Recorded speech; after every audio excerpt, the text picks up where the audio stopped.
Bonjour et bienvenue dans ce point bourse du 15 novembre 2022. Je rappelle que les informations et analyses données sur cette chaîne sont données à titre indicatif et ne peuvent pas être considérées comme un conseil en investissement. L'investissement boursier est risqué et vous êtes responsable de tous les investissements que vous faites. Alors on regarde le CAC 40 aujourd'hui.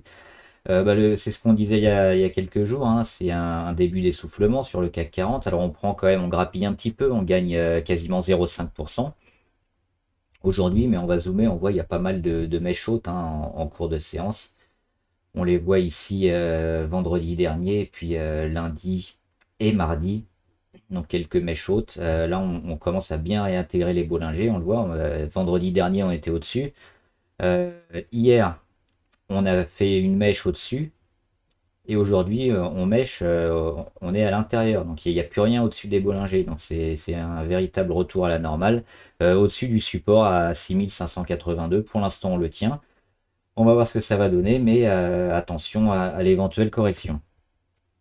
On va s'intéresser aujourd'hui alors à l'immobilier, hein. On parle beaucoup de crack immobilier, également à la paire euro-dollar, et puis on regardera quelques actions. Alors pour l'immobilier, on va regarder notamment deux actions qui me semblent intéressantes. Si je les retrouve, c'est Altarea. Altarea, pourquoi? Parce qu'elle a une figure très, très intéressante graphiquement parlant. Alors on voit ici l'année 2022. Elle a eu une année 2020, hein, avec le Covid, très très mauvaise. Depuis, elle a renoué avec les bons chiffres, hein, que ce soit au chiffre d'affaires ou au résultat net plutôt correct. Elle a commencé déjà sa correction, hein, mi 2021, fin 2021. Et puis en 2022, comme tout, hein, elle a continué à baisser. Alors qu'est-ce qui se passe sur l'immobilier? Ça fait une dizaine d'années qu'on a une augmentation des prix de l'immobilier, hein, notamment en France et un peu partout ailleurs. Depuis peu, là, maintenant, on a la hausse des taux. On n'avait quasiment pas de taux sur les emprunts. Et on commence à avoir de plus en plus de taux. On augmente à la fois aux États-Unis, mais en France également, là, avec la BCE. Et donc, qu'est-ce qu'on peut, à quoi on peut s'attendre? C'est probablement une hausse des prix euh, et arriver sur un plus haut. Donc, est-ce que maintenant on est sur le plus haut? C'est la question que beaucoup se posent. Et donc, on aurait en vue, à cause de l'inflation, à cause de la hausse des taux et les prix déjà très hauts au niveau de l'immobilier, une correction qui va se mettre en place donc sur l'immobilier, donc une baisse des prix, une baisse des transactions, et voire éventuellement le pire des scénarios, hein, ça serait un crack immobilier. Alors la question, c'est pas de savoir si le crack va avoir lieu ou pas, ce serait plutôt dans une vision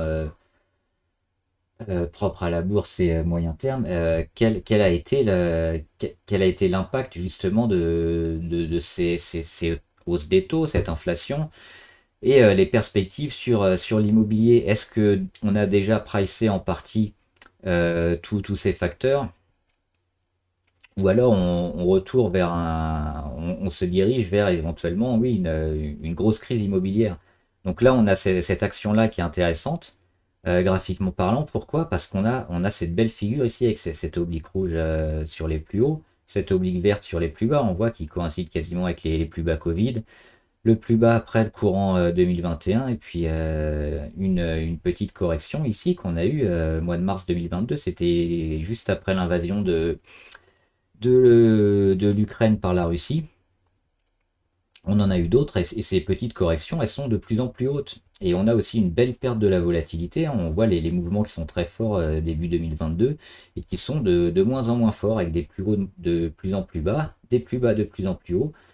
Et on arrive ici à une petite phase de congestion intéressante. Donc les volumes aussi, les volumes sont là, hein, dernièrement, notamment au mois de septembre, sur les plus bas, pour acheter les plus bas. Donc, qu'est-ce qu'on fait ici?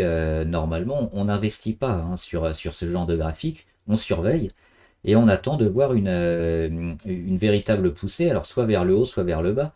Vers le bas, ça serait le scénario d'un crack immobilier, et puis le haut, ça serait une reprise de l'immobilier. Donc plutôt intéressant sur ces actions.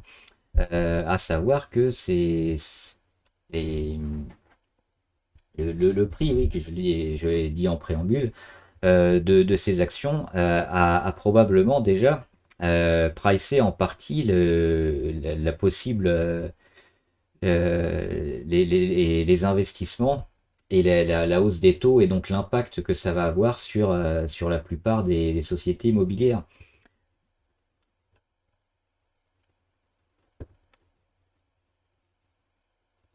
Et en deuxième, je voulais voir aussi sur le CAC 40 Unibail. Unibail, elle est intéressante. Pareil, on en parlait, j'en parlais avec un abonné il y a quelques temps ici. Elle avait mis un petit gap ici sur les 42 qu'elle a comblé, hein, c'était au mois de septembre. Et ce niveau-là était une porte d'entrée intéressante sur Unibail. Et on le voit depuis, elle a continué sa performance, sa montée, hein, parce qu'on était ici sur les 42. Et on est aujourd'hui sur les 54, donc elle a pris déjà 26%. Alors Unibail, elle est assez volatile, on le voit, elle était montée très haut hein, avant Covid, et on le voit, avant Covid, elle était ici, elle cotait à 127. Donc la baisse, elle a été énorme, hein, monumentale, on a perdu jusqu'à 76%. Et sur le plus bas de septembre dernier, on a perdu 66%. Et là, on est en train de faire un beau retour sur Unibail. Donc c'est tout ça qu'on va surveiller. Et puis le prix de l'immobilier pourrait ne pas forcément tendre vers le bas. Tant qu'on tient les figures et si on les casse vers le haut, ça pourrait être intéressant de se replacer sur l'immobilier. On avait aussi un ETF immobilier qui était ici. Pareil, hein, c'est cet ETF sur l'immobilier, PMEH, qui a rebondi hein, au mois de septembre-octobre sur son plus bas Covid et qui est en train d'aller chercher ses premières résistances. Donc on a tout ce système qui est en train de se mettre en place pour avoir probablement à la fin de l'année, hein, novembre-décembre, peut-être une sortie vers le haut et donc un intérêt à investir sur l'immobilier. Donc ce sera à voir et à confirmer avec les graphiques. La deuxième chose, c'est l'euro-dollar. On le voit depuis quelques temps, hein, l'euro. Hop, il est où il est là. L'euro qui est en train de revenir assez fort. Ici, donc depuis entre le fin septembre et début octobre, hein, 14 octobre, on a ici une première vague. C'est l'euro qui remonte face au dollar. On dézoome, hein, on a la parité ici en blanc, donc 1 euro égale 1 dollar, et on corrige énormément depuis juin 2021. L'euro n'a fait que perdre de sa valeur depuis cette date-là face au dollar. Et là, enfin, on s'est battu un peu sur la parité, on a enfoncé un peu dans l'excès, et puis finalement, on a un beau rebond. Et on vient chercher ici une première résistance, la moyenne à 200, qu'on n'avait pas vue depuis une éternité, hein, parce il faut retourner au mois de juin 2021 pour retrouver cette moyenne mobile. Donc c'est véritablement une résistance importante. On voit, elle a fait une mèche haute aujourd'hui, donc petite correction, mais depuis quelques jours, on a l'euro qui revient en force. Alors c'est aussi aidé par ce qui se passe en Ukraine, hein, avec le retrait d'une partie des forces russes en Ukraine. Si on se dirige vers une accalmie et puis un possible cessez-le-feu et la paix entre la Russie et l'Ukraine, ça pourrait permettre aussi à l'euro de remonter encore un peu plus. Alors c'est pas forcément bon pour nos investissements qui sont faits sur les marchés US. S'ils sont pas faits directement, hein, on est soumis à la variation de l'euro-dollar. Donc là, quand l'euro monte, forcément, toutes les actions qu'on a en dollars, elles en prennent un petit coup dans le museau. La suite, c'est quoi? Alors, on va pas monter comme ça en V jusqu'au indice ou un 20, bien sûr, on va continuer à construire. Mais déjà, ce premier palier devrait permettre un peu de construction et puis une temporisation au niveau de la parité, hein, de la parité ici sur les 1. Les zones de résistance, on est dessus sur la moyenne à 200 et puis on en avait une autre ici sur les 1,03 qui est un peu plus ancienne. On le voit ici en hebdomadaire.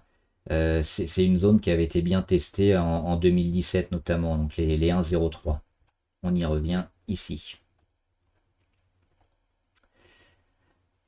Et enfin, on finit juste avec deux petites actions. Donc on les avait vues hier, hein, et un peu avant pour Twax. Alors Twax, on en parlait depuis plusieurs mois, hein. C'est une action plutôt long terme et on voit que dernièrement, elle arrête pas de monter là. Elle a cassé une oblique qui est extrêmement long terme, hein. On le voit ici, c'est une oblique mensuelle sur ses plus hauts de 2007 et 2011. On le voit, elle a commencé à attaquer cette résistance ici et puis elle a enfin réussi à casser depuis le 8 novembre et depuis ça monte. Donc très favorable sur Touax et enfin Rennes Metal. Rennes Metal, elle est ici. Rennes Metal, un signal d'achat hier, on l'avait vu sur débordement des 171. On a déjà une première correction qui s'est établie, un travail de la moyenne à 200, un petit range entre 149 et 171 qui avait été testé une fois et puis une deuxième fois et ça finit par casser, donc signal d'achat. Les volumes aussi, volume très important sur la cassure et des volumes précurseurs ici quelques jours avant. Et on n'est pas loin aussi d'aller chercher sur le RSI une zone supérieure aux 70, donc en surachat, c'est bon, hein, c'est pour aller chercher très rapidement des gros pourcentages, donc très positifs aussi sur N-Metal. Voilà, n'hésitez pas aussi à laisser en commentaire, hein, si la vidéo vous a aidé, à vous abonner à la chaîne et mettre aussi en commentaire les valeurs que vous suivez ou les valeurs que vous voulez analyser. Et j'en profite aussi pour en analyser une dernière que j'ai pas faite, c'est SPI. Alors SPI, on le voit ici avec ce range, hein. Un range qui est pas droit, il y a aussi des ranges qui sont obliques comme ça, toujours en progression. Début 2022, on revient sur le début d'année, hein, ici sur les 22,80 environ, c'était le cours janvier 2022. On y revient. Est-ce que ça vaut le coup d'investir maintenant? Bah, on voit que les corrections sont plutôt fortes sur SPI et viennent toujours chercher sous la moyenne à 200 avant de repartir. Donc on peut s'attendre peut-être à une nouvelle correction ici entre les 21 et les 22, aller chercher les moyennes. Ce serait une belle porte d'entrée, toujours dans une optique de correction. Alors on est également sur un petit support ici sur les 2,80, donc c'est pas certain qu'elles viennent rechercher. Mais si on regarde les indicateurs, niveau MACD, on est un peu élevé. Et on est déjà en inversion de tendance et en phase négative. Niveau RSI, c'est pareil, on est allé chercher assez haut. Et là, on est en phase de correction, on est sur les 46. Donc on peut s'attendre à une continuation de la correction, donc chercher une porte d'entrée ici sur les 21, 22. Ce serait plutôt intéressant. Voilà, bon trade, à plus!